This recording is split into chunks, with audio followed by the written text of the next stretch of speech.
ভাবুন তো, সরকারি স্কুলে পড়ুয়াদের দুপুরের খাবারের তালিকায় যদি একদিন চিকেন বিরিয়ানি যোগ হয় তাহলে কেমন হবে? শুনতে অবাক লাগলেও এক্কেবারে সত্যি। এমনই একটি প্রস্তাব ঘিরে এখন তুমুল আলোচনা তামিলনাড়ুতে। তবে শুরুতেই একটি বিষয় পরিষ্কার করে নেওয়া জরুরি, এখনও পর্যন্ত মিড ডে মিলে চিকেন বিরিয়ানি চালুর কোনোরকম চূড়ান্ত সিদ্ধান্ত নেওয়া হয়নি।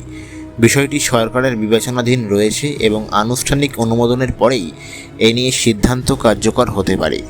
তামিলনাড়ু দীর্ঘদিন ধরেই দেশের মিড ডে মিল ব্যবস্থার অন্যতম অগ্রণী রাজ্য। ভারতে প্রথম স্কুলের মিড ডে মিল প্রকল্প চালুর কৃতিত্ব এই রাজ্যের। পরে সেই উদ্যোগই সারা দেশে ছড়িয়ে পড়ে।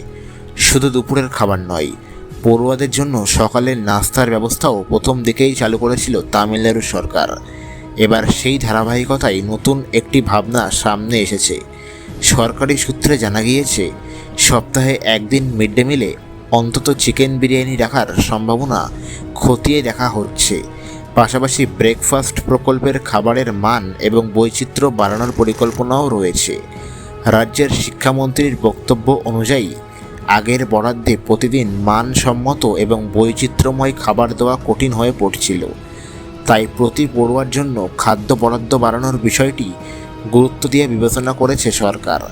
বরাদ্দ বাড়লে আরও পুষ্টিকর এবং আকর্ষণীয় খাবার পরিবেশন করা সম্ভব হবে বলে আশা করা যাচ্ছে।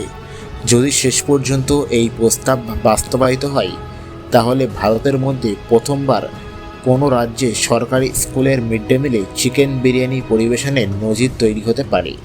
এমনকি অনেক বিশেষজ্ঞরা বলছেন, এতে পড়ুয়াদের পুষ্টির পাশাপাশি স্কুলে উপস্থিতির হারও বাড়তে পারে। যদিও এ নিয়ে দ্বিমত রয়েছে অনেকের মধ্যে। এখন দেখার বিষয়, তামিলনাড়ু সরকার শেষ পর্যন্ত এই বিষয়ে কী সিদ্ধান্ত নেয় এবং মুখ্যমন্ত্রী শ্রী জোসেফ বিজয় কী ঘোষণা করেন। আপনার কি মতামত? সরকারি স্কুলের মিড ডে মিলে সপ্তাহে একদিন চিকেন বিরিয়ানি দেওয়া উচিত বলে কি আপনি মনে করেন? আপনার মতামত অবশ্যই আমাদের কমেন্ট বক্সে জানান।